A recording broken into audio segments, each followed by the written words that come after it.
प्रश्न लिख ले। 1.2 1.2 का 11 के पहला सवाल बता।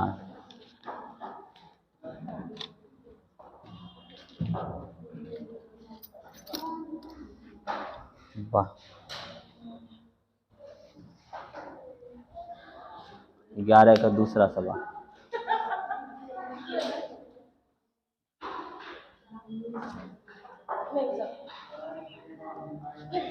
बड़ी सुंदर लग रहा है।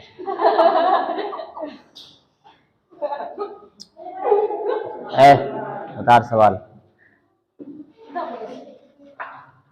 राम सर वो लाइट ऑफ कर दीजिएगा तो, उगला लाइट ऑफ कर दीजिए तो, उगला लाइट ऑफ करिए ना, थोड़ा ऑफ करिए ना, उसको बंद करिए ना।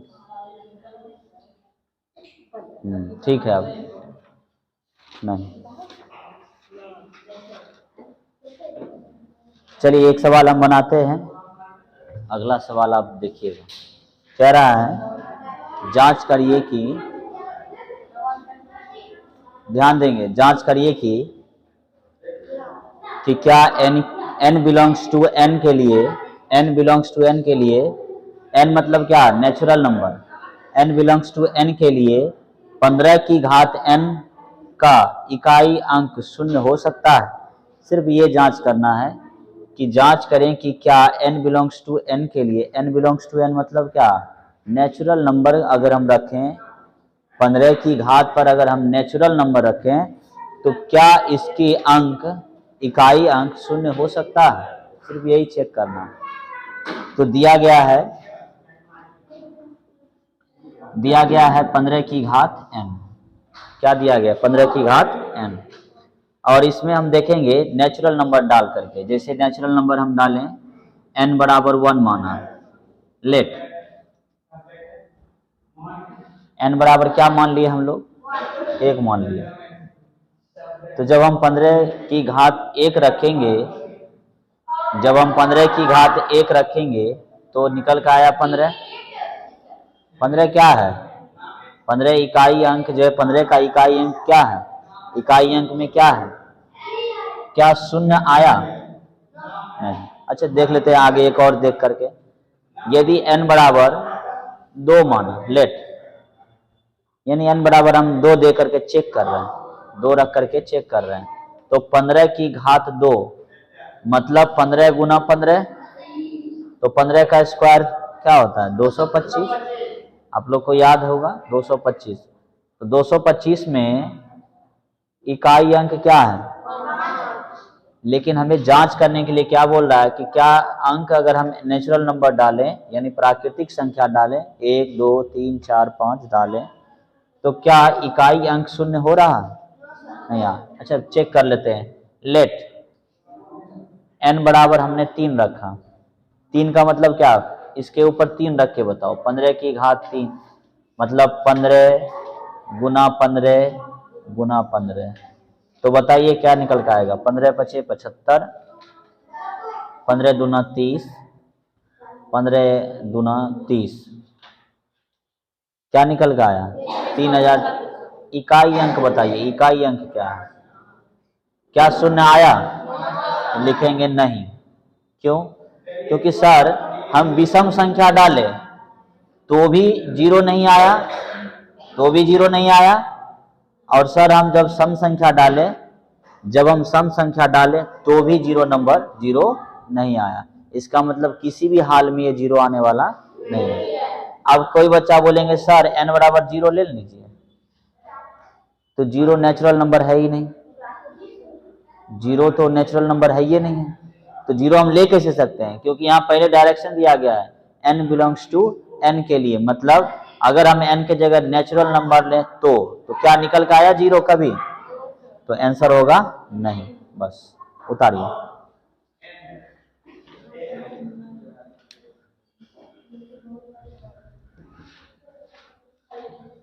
सिर्फ आपको मान रख के चेक करना है।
ये आवाज़ें नहीं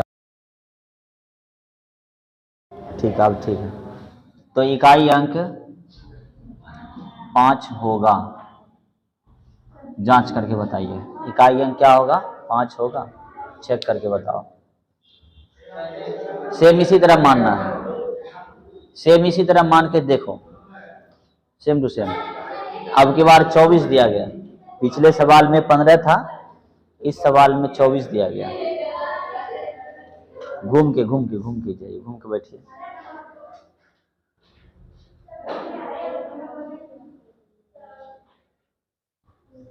चेक करो,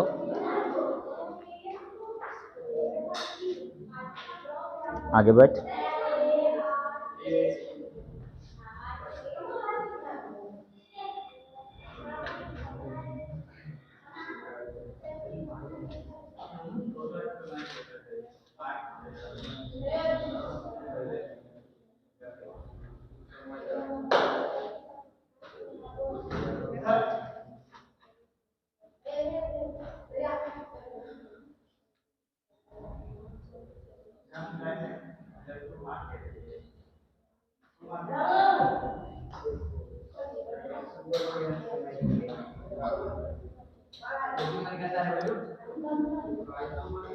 चेक करो तो 2-3 बार लेकर चेक करो, क्या आया आंसर? नहीं, ठीक है, कभी नहीं आएगा। चेक करो। हम्म।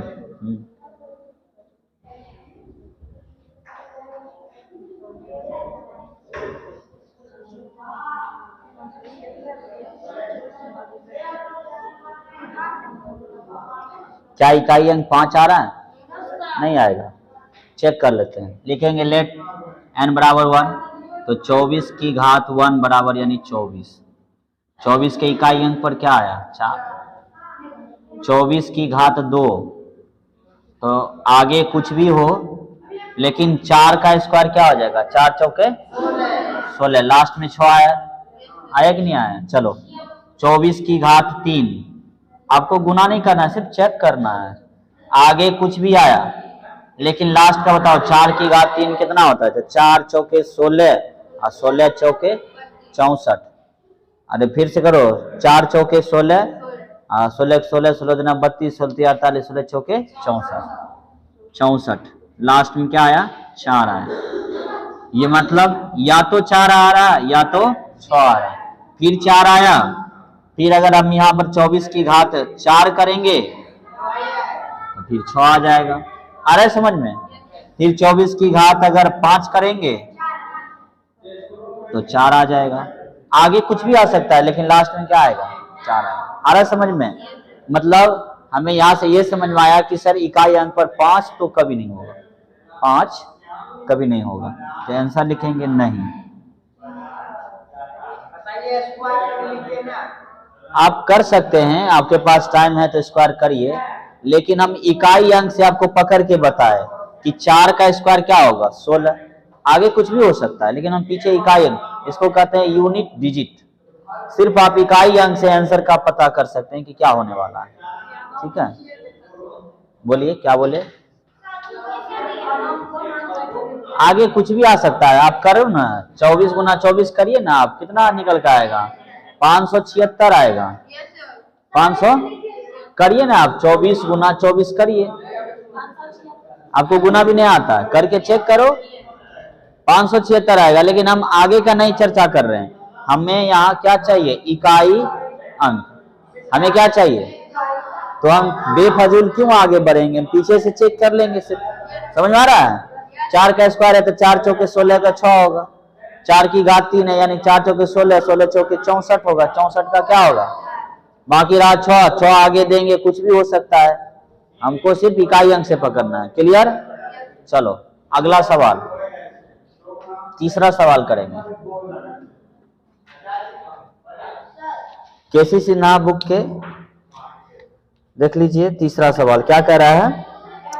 n बिलोंग्स टू n के लिए 21 की घात n अंक 0 पर समाप्त हो सकती है।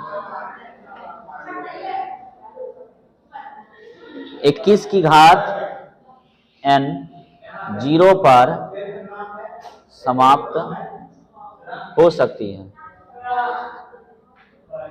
मतलब सीधे सीधे हमने बोला है कि इकाई अंक 0 हो सकता है क्या, तो फिर हम इसी तरह चेक करेंगे। करिए, चेक करिए, इसको मिटा भी इधर से हम करके बुलाओ तो समाप्त तो हो सकती है। चेक कर लो, 21 पर 1 रख के देखो, 21 पर 1 रख के देखो क्या निकल के आएगा। 21 पर 2 रख के देखो, तो सर 1 गुना 1 क्या निकल गया, फिर 1 ही आया। क्या आया, 1 आया, क्योंकि आप जब 21 गुना 21 करोगे तो आएगा कितना, 441 कर सकते हो। 21 गुना 21 करोगे तो आएगा 441 कर सकते हो। 1 एकम 1, 1 दूनी 2, 2 2 दूनी 4, 1 4 4 क्या निकल कर आया है, 41 आया कि नहीं आया। लास्ट में क्या आया, 1 आया ना। अब 21 की घात 3 कर लो, तो 1 गुना 1 गुना 1 फिर क्या निकल के आएगा, फिर क्या निकल के आएगा, 1 ही आएगा। मतलब 0 तो कभी नहीं आ रहा। हमने 1 बार रखा तो भी 1 आया, 2 बार रखे तो भी 1 आया, 3 बार रखे तो भी 1 आया, मतलब 0 नहीं आया, तो लिखेंगे नहीं। सिर्फ चेक करो, करो जल्दी से करो। 21 गुना 21 गुना 21 93, अच्छा 92 61 आया, आया ना। लास्ट में क्या आया, 1, 0 तो नहीं आ रहा। आप घर में 4 बार गुना कर लेना, 21 गुना 21 गुना 21 गुना 21, तो भी आएगा क्या चीज, 1। उतारिए,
आई लो चेक कर।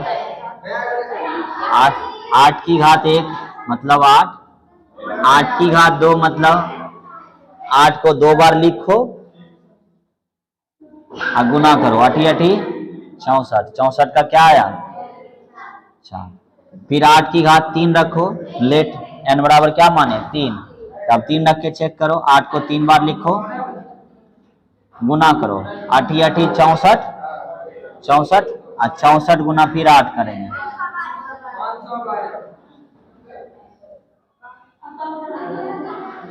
8 की घात 4 रखोगे तो 8 को 4 बार रखो, क्या निकल के आएगा?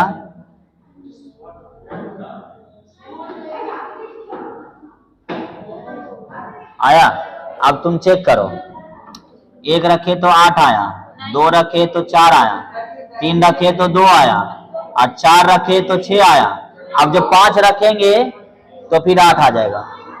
आप करके देख सकते हैं, लेकिन 5 कभी नहीं आएगा, तो क्या लिखेंगे? नहीं। अब सवाल नहीं देंगे, अब आने वाला नहीं है इसमें। इसमें 7 गो सवाल है, 6 गो सवाल है, 6 वैसे ही सवाल है टोटल।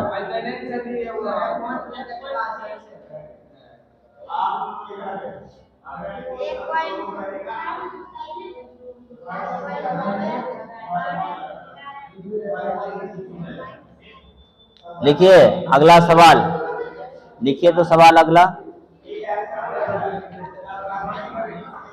बाकी जो बचा 11 का जो सवाल बच गया है, बचल का सवाल घर से बनाइए, ठीक?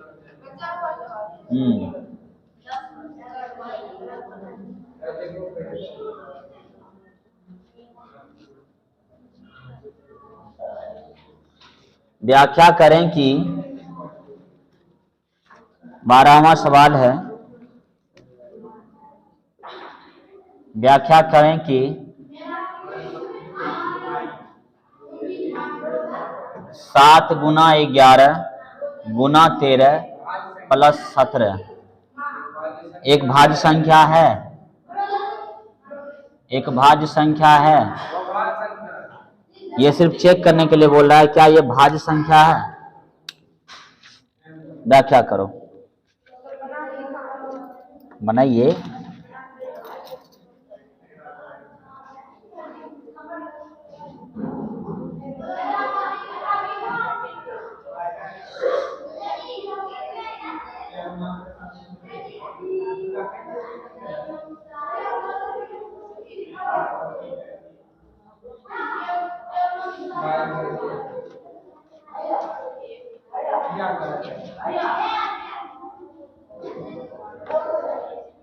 चेक करो।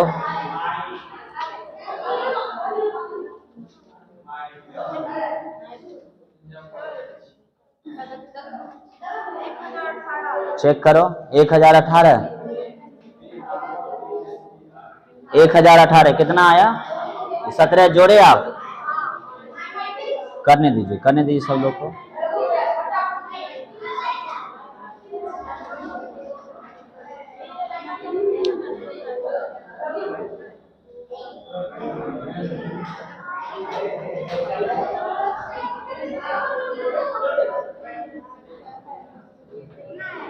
आइए इसको शॉर्ट में देखते हैं, कितना आया? 1018।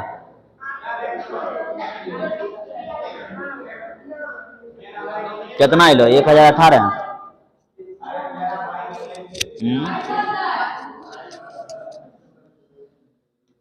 अरे कितना लो? 1018।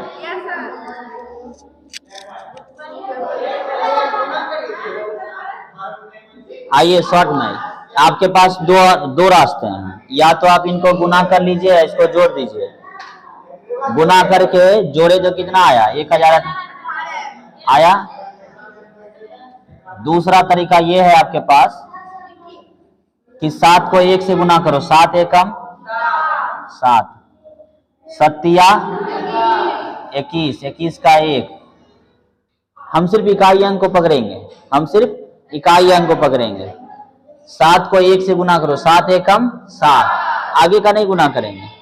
और फिर इस 7 का गुना हम इसके 3 से करेंगे, तो 7 या 21 का 1, 21 का 1, और हमें जोड़ना है 7, तो 7 1 कितना हो गया?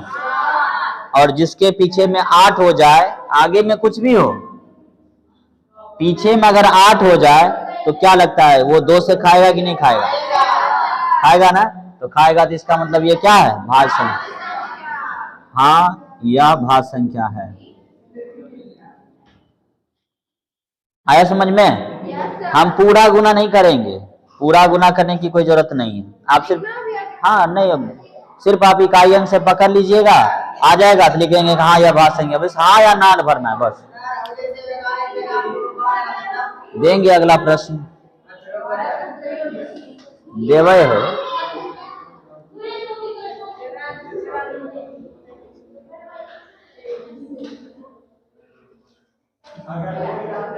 Patience, you have some patience. देंगे देंगे। आइए अगला सवाल। तो अगला सवाल है 5, 7, 13।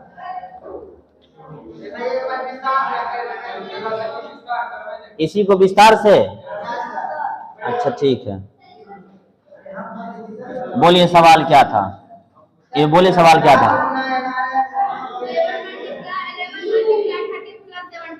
+17 था, ठीक है। देखो इसको विस्तार से करो, 7 को 11 से गुना करो 77, फिर गुना करो 13, 3 सते 21 का 1, बाकी डाल 2, 3 सते 21, 21 2 23, 1 सते 7, 1 सते 7, 1 10, 7 2 9 10, प्लस में 17, 7 1 8, 1 0 1 आया। अभी आप यूनिट डिजिट से पकड़िए, इकाई अंक से पकड़िए। 7 का जब 1 से 7 गुना किए तो क्या आया, फिर 7 को 3 से गुना किए तो क्या आया, 1 आया। अरे भाई 1 आया कि नहीं आया, और 1 का जब हम 1 में जब हम 7 जोड़े तो क्या आया, 8 आया। फिर से गौर से देखो, भूल जाएगा नहीं तो। 1 को जब 7 के साथ गुना किए तो क्या आया, 7 आया। 7 को जब 3 के साथ गुना किए तो क्या आया, अरे इकाई अंक पर क्या आया, और 1 में जब हम 7 जोड़े तो क्या आया। यही चीज तो हम बोल रहे हैं, 1 गुना 7 7। अब यहां से पकड़ दे, 1 गुना 7 क्या आया, 7 21 का 1, 21 का 1 आया ना, और 1 में जोड़े हम क्या चीज, क्या आया, 8 आया। तो क्यों इतना बड़ा गुना करना, सिर्फ इकाई अंक पकड़ते जाओ, आगे का छोड़ना, इकाई अंक पकड़ते जाओ कि पीछे क्या आएगा, बस समझ में आया। तो क्या लिखेंगे, हाँ यह भाज्य संख्या है। चेंज करें इसको क्या, अगला सवाल लीजिए।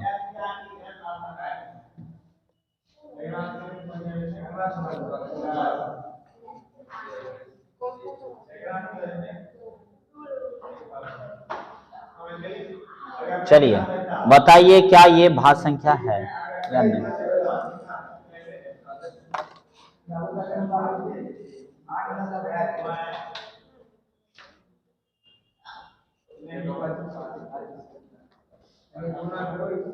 चेक करो। अब ये तुक्का है, हो भी काम भी कर सकता है, नहीं भी काम कर सकता है। क्या फोन आया, आने दीजिए। ठीक ठीक है।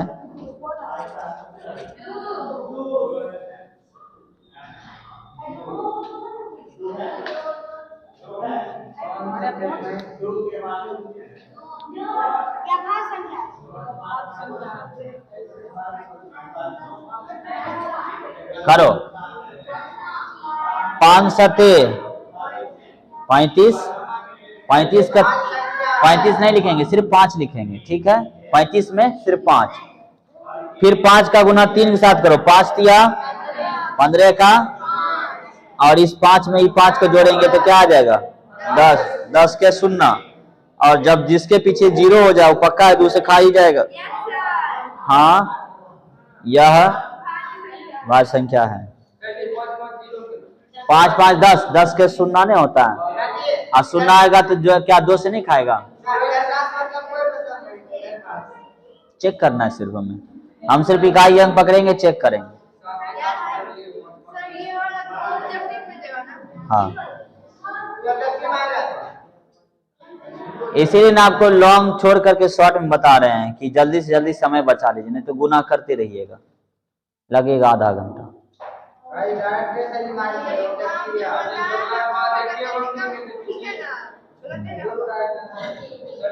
वहाँ ऑप्शन रहेगा, ऑप्शन में मारना आपको।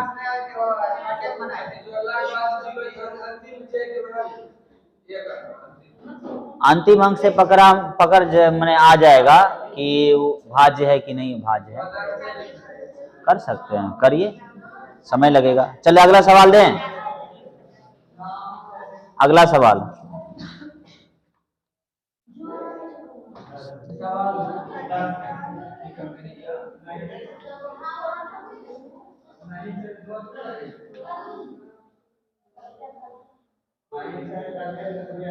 लीजिए अगला सवाल।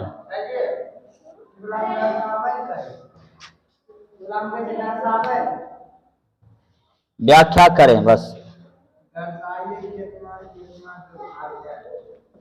इसमें लॉन्ग प्रोसेस में कर दो और क्या।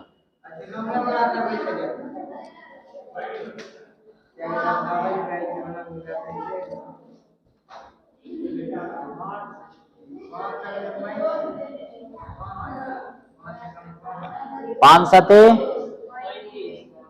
5 एकम 5 तिया 15 का 5 और इसमें +5 भाज्य बस।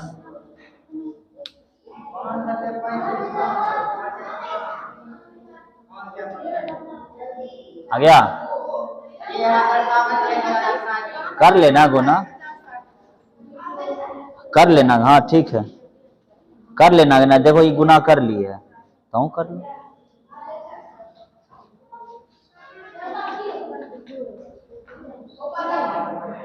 ठीक है,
अगला प्रश्न लिखेंगे बच्चों, अगला प्रश्न लिखेंगे।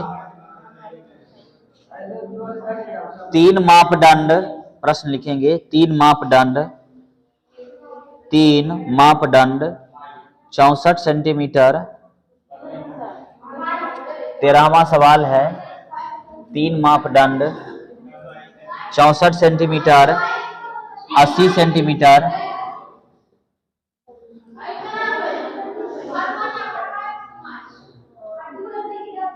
64 सेंटीमीटर 80 सेंटीमीटर और 96 सेंटीमीटर के लंबाई वाले हैं।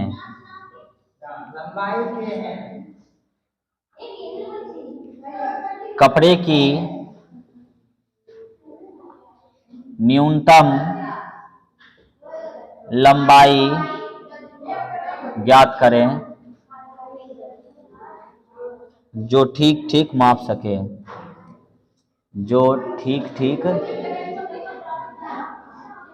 माप सके, जो ठीक ठीक माप सके।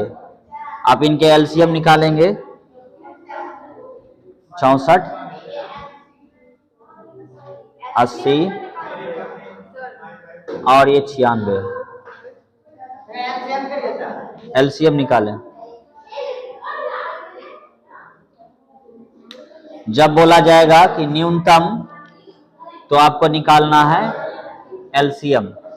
न्यूनतम में क्या निकालना है? एलसीएम। यहां लिख देते हैं हम एलसीएम। और जब कहेगा अधिकतम, तब निकालना है एचसीएफ। याद रखिएगा।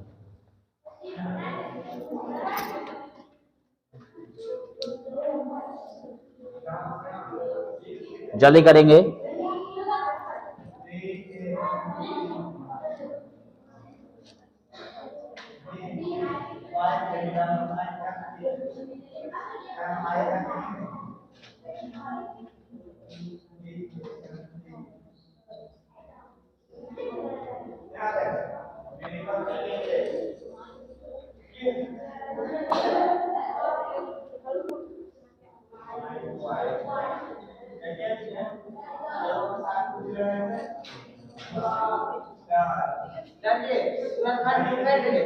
करिए।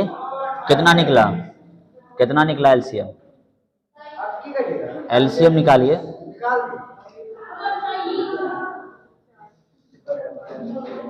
कितना आया? जोड़ा निकालिए ना। और ये 96 है, लास्ट में 96 है। ये 96 है, 96 याद रखना। 96 है, नहीं 96 है।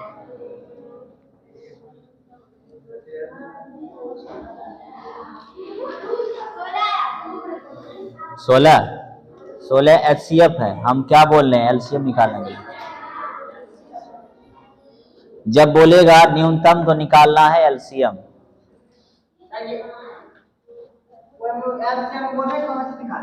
अबे छोटा, लिखा गया है न्यूनतम। न्यूनतम का मतलब क्या होता है? एलसीएम। बोल तो रहे हैं तब से।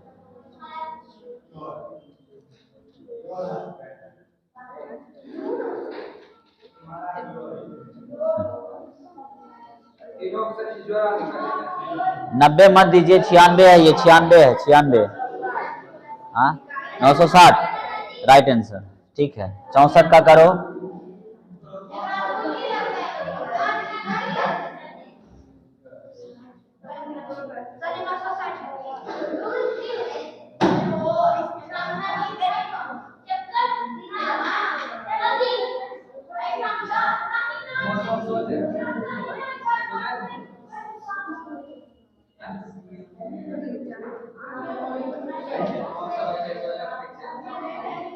चलिए एलसीएम निकालेंगे। करिए।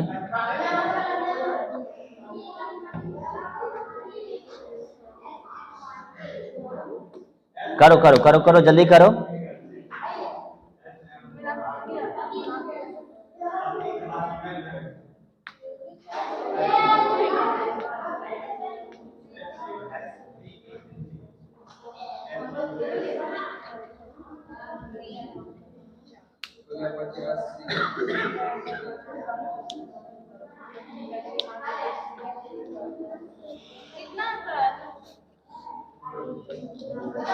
नौ सौ 60। चेक करो, चेक करो।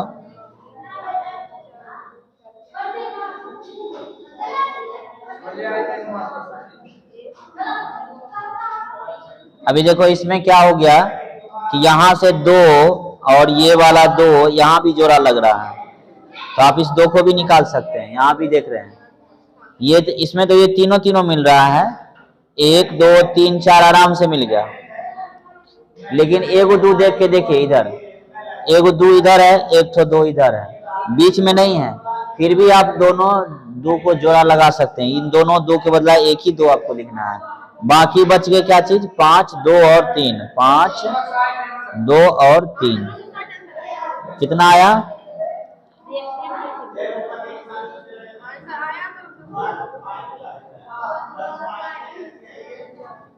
960। सही है। आया समझ में?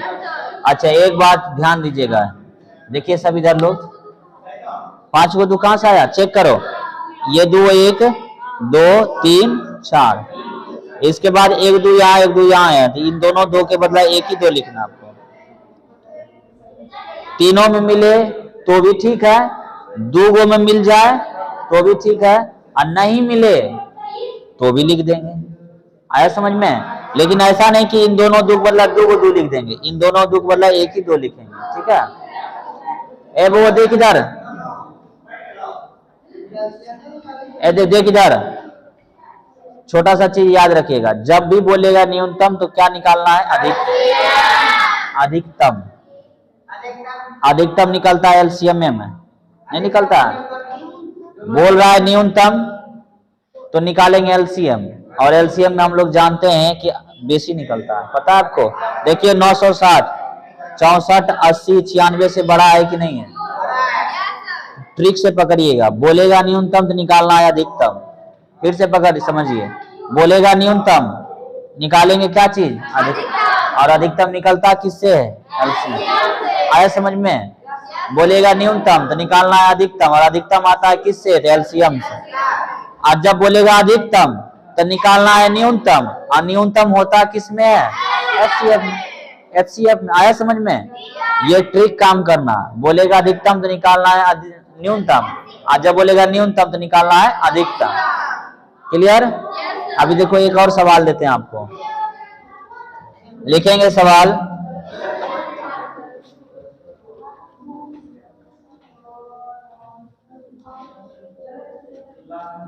आज इसको खत्म ही कर लेते हैं।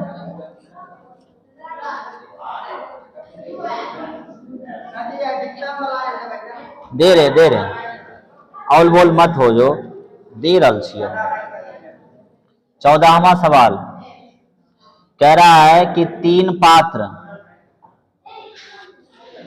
3 पात्र में 27 लीटर 36 लीटर 72 लीटर दूध है, ठीक है, दूध है। कह रहा है कि कौन सबसे बड़ी माप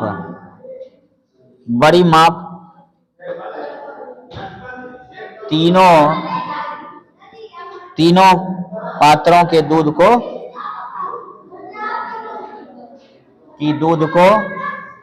माप सकती है। माप सकती है। अभी देखो पूछ रहा है बड़ी, क्या पूछ रहा है? बड़ी, तो आप दिमाग लगाओ, हम निकालेंगे छोटी। हम क्या निकालेंगे? छोटी। और छोटी निकलता किससे? एलसीएम की एचसीएफ?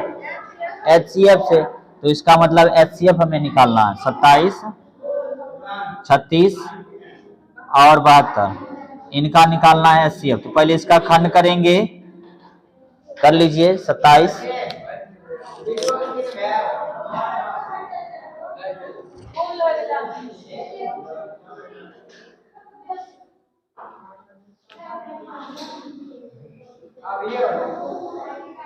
3 गुना 3, 36 को जाएगा 3 गुना 2 गुना 2, 27 को जाएगा 3 गुना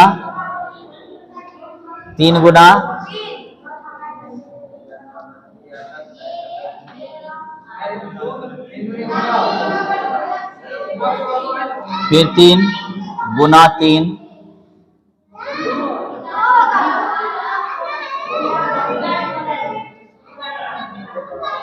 किसका? आया हर्ष कुमार। हर्ष इधर आओ रे, बुला रहा सो देख। हाँ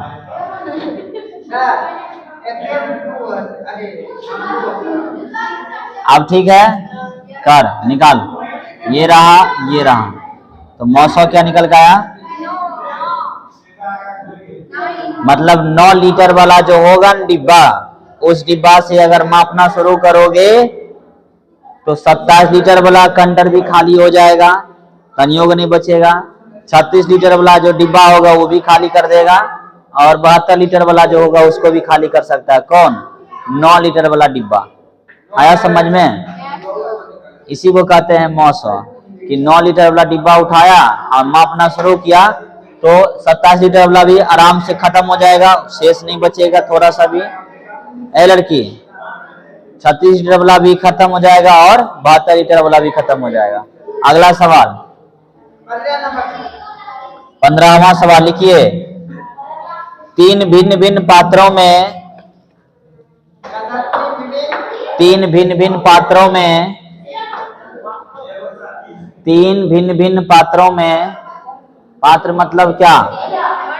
बर्तन में।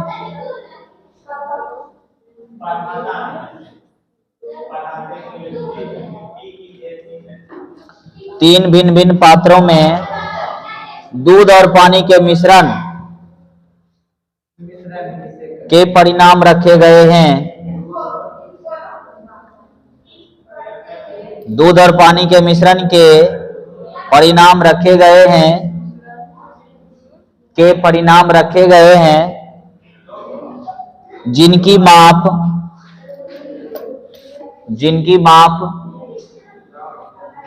403 केजी, जिनके माप 403 केजी, 434 केजी, 434 केजी और 465 केजी है। 434 केजी और 465 केजी है। मिला लीजिएगा फिर से, 403, 434, 465 है। लिख लिए। कौन सबसे बड़ी माप कौन सबसे बड़ी माप कौन सबसे बड़ी माप सभी भिन्न भिन्न परिणामों को ठीक ठीक माप सकती है। ठीक ठीक माप सकती है। ठीक ठीक माप सकती है। इसमें क्या पूछ रहा है?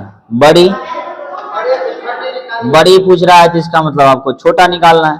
छोटा किस में होता है? एलसीएम में या एचसीएफ में? एचसीएफ मतलब मात्रम में। निकालिए, एचसीएफ निकालिए तीनों का।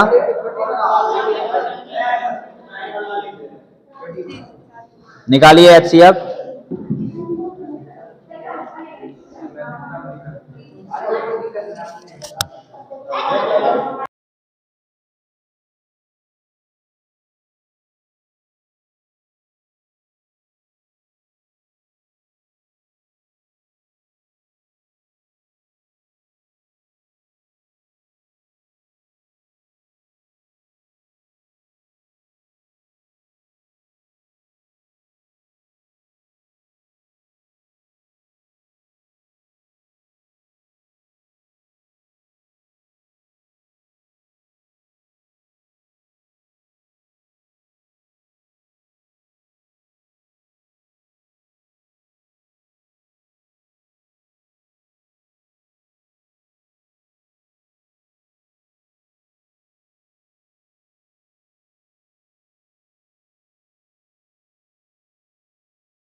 चलो कौन कौन सा प्रश्न था? तीनों तीनों का नाम बताइए, तीनों जल्दी से।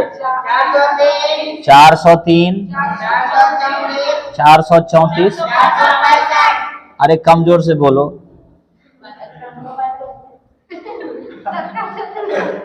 नहीं तो मेरा छत टूट जाएगा हल्ला से। नहीं आता है? अब आता है? अच्छा, और इधर जाए, कल से इसको हटा के रखेंगे तब जाएगा। अब बढ़िया है, चेक करो इसको। कौन सा पारस खिलाए रे? कैसे? कौन से खिलाया? बैठे हुए हैं आप लोग, तैसे तैसे खिला के चेक करो। 31 से करो। 31 गुना, अच्छा 1 से करेंगे। 1 का खुरा में कै बार में 3 आता है रे? हमको तो नहीं लगता है कि 3 बार करेंगे तो 3 तिया 9 हो जाएगा। 3 एकम 3, 3 तिया 9, 93 होगा। इसका मतलब ये 13 बार खाएगा। 31 गुना 13, 31 गुना 14 और 31 गुना 15। कैसे करेगा? ये सवाल चेक करो कि 3 से कर रहे हैं कि नहीं, हो रहा है कि नहीं हो रहा है। अच्छा बौका 13 से गुना कर ना, 13 से भाग दो ना, 13 से भाग दो ना रे। 403 में 13 13 13 दूनी 26, 13 तिया 39 और 13 तिया और 13 एकम 13। आया कि नहीं आया? तब अब इसको जो खिलाएगा 434 को, तो पहले 2 से खिलाओ। 2 दूनी 4, 2 एकम 2, 2 सते 14। फिर 7 से खिलाओ, 7 की 7 एकम 7। देखो 31 कॉमन आ रहा है कि नहीं आ रहा है? फिर इसके बाद इसको खिलाना। अरे हो जितो, तुम लोग बहादुर है।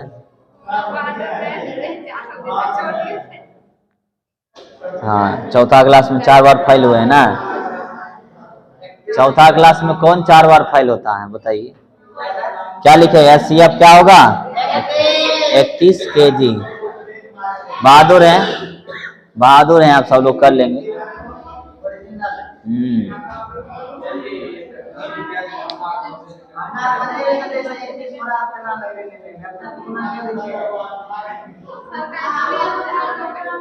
अच्छा इसको 2 से खिला सकता है कि नहीं खिला सकता? 15 जब दिया गया है तो इसका मतलब 3 और 5 दोनों से खाएगा। तुम ट्राई मारा 3 और 5 से गुना करके? नहीं, हाथ पर हाथ रख के बैठा है, वो हो गया नहीं करेगा तब ना। चले 1.2 हमारा समाप्त हो गया। 1.3 का एक सवाल हम लोग कर लेते हैं। 1.2 का टोटल सवाल खत्म।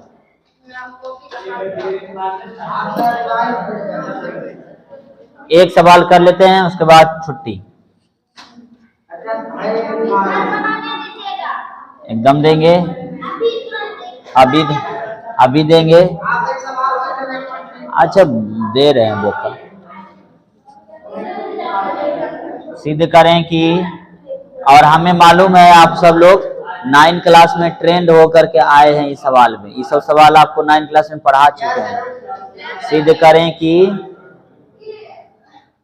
√3 एक अपरिमेय संख्या है। सिद्ध करो। बता चुके हैं आप लोग, 9 क्लास में पढ़ चुके हैं। बोला प्रयास करो, नहीं होगा तो हम हैं।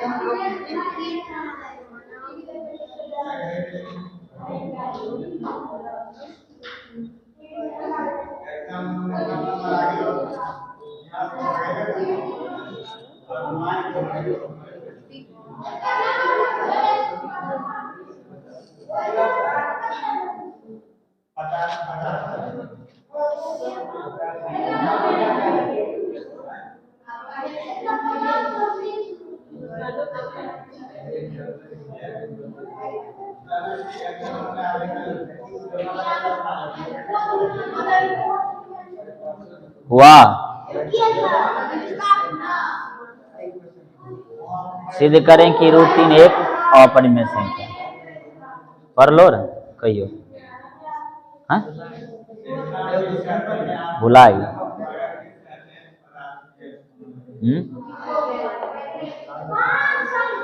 बनवीर ने मुन्ना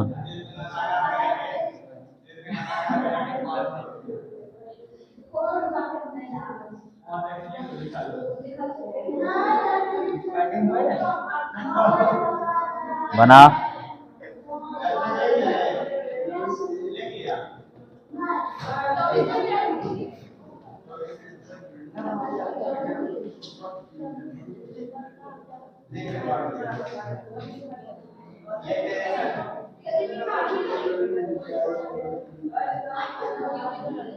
करो प्रयास।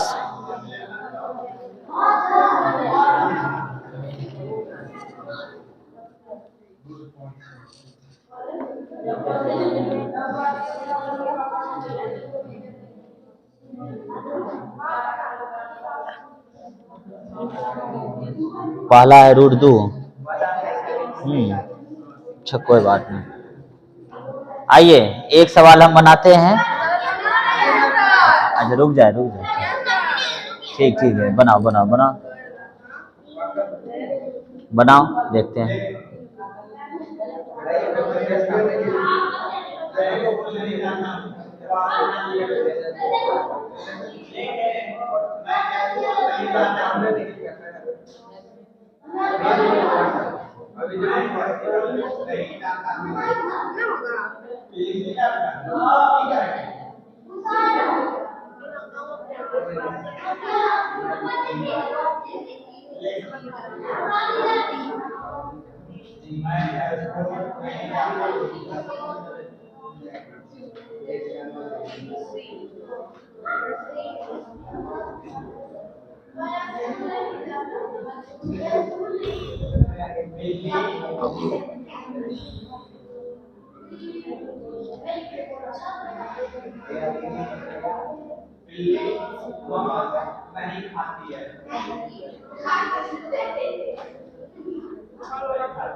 छोटा इशारा मारता है पीछा से, कहता है नहीं बनेगा। मणिकांत बनेगा तुमसे? बन गया, लाओ।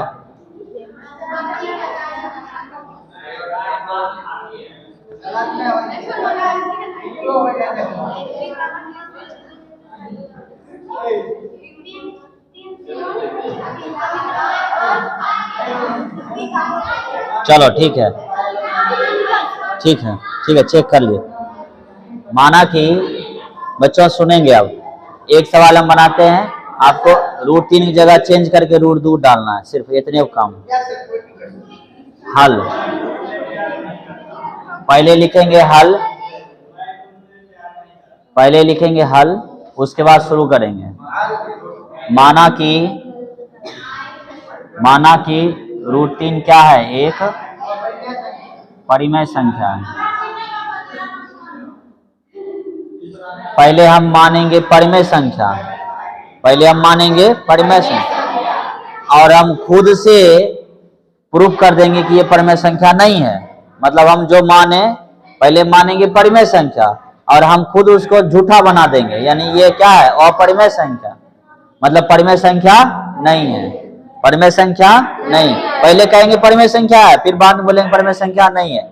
मतलब नहीं है, इसका मतलब ये अपरिमेय संख्या है। अगर ये परिमेय नहीं है तो क्या है? ये अपरिमेय संख्या है। क्लियर? चलो, तो माना कि √3 क्या है? एक परिमेय संख्या है। तो परिमेय संख्या को हम P/Q के रूप में लिखते हैं, तो लिखेंगे √3 बराबर P/Q। दोनों तरफ वर्ग करने पर,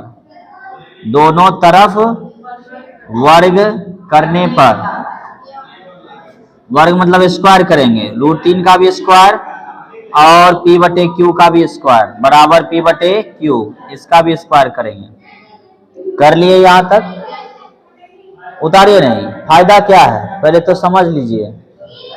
दोनों तरफ वर्ग करने पर तो दोनों तरफ वर्ग कर दिए, तो √3 का स्क्वायर क्या निकल के आया? √3 का स्क्वायर क्या निकल के आया? 3।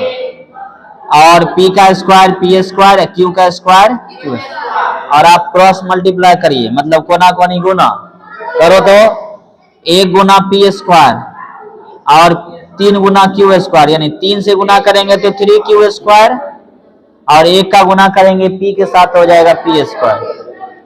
इस लाइन तक दिक्कत है तो बोलिए, इस लाइन तक किसी को दिक्कत है तो बोलिए। अभी हम बोल रहे हैं कि ये जो 3 है ये गुना में है, ये क्या चीज में है? गुना में। गुना का उल्टा क्या हो जाएगा? किसको भाग दे रहा है? पी स्क्वायर को। तो यही चीज लिखेंगे हिंदी में, इसी चीज को हम हिंदी में लिखेंगे कि 3 पी स्क्वायर को विभाजित करता है। यही चीज को हम हिंदी में लिखेंगे। हम देख रहे हैं कि 3 गुना में है, हम देख रहे हैं कि 3 क्या चीज में है? गुना में।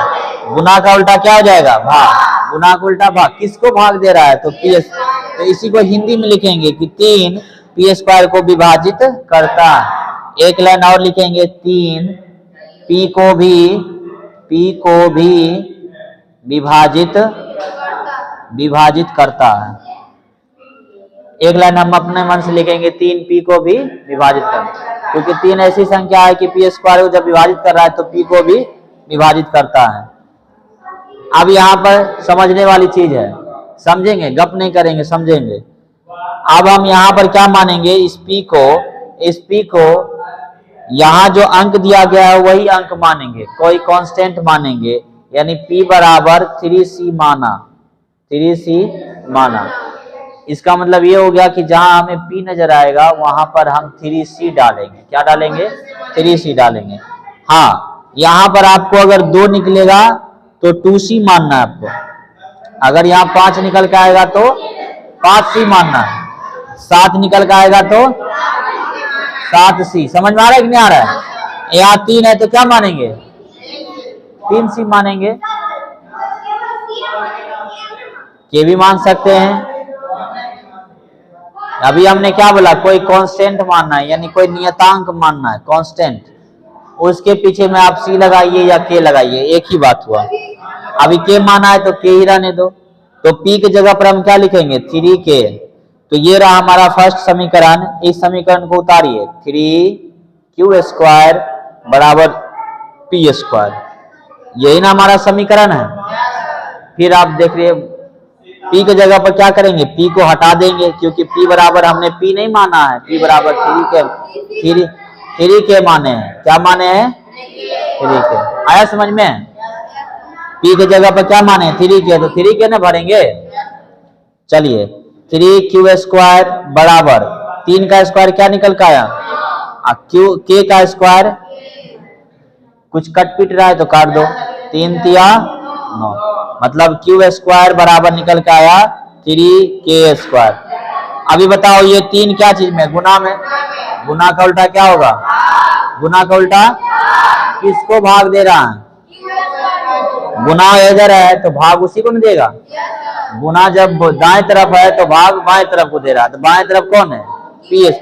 हाँ, क्यू स्क्वायर। तो लिखेंगे 3 क्यू स्क्वायर को विभाजित करता है। यहाँ लिखेंगे 3 क्यू को भी विभाजित करता है, विभाजित करता है। ये 2 लाइन लिखेंगे। अब यहाँ दोनों काम हो गया, मतलब ये कि 3 पी को भी काट रहा है और 3 क्यू को भी काट रहा है। जब काटना ही था तो पहले कट जाता। जैसे मान लो कि 15/10 है तो कटना है तो पहले ही कट जाएगा। 5 तिया 15, 5 दूनी। अब जो कट गया है, कटने के बाद बताइए कोई ऐसा अंक है जो 3 को और 2 को दोनों को काट सके? यहाँ लेकिन कोई अंक है? अगर हम 3 से काटेंगे तो 3 कटेगा, 2 बच जाएगा, नहीं बचेगा।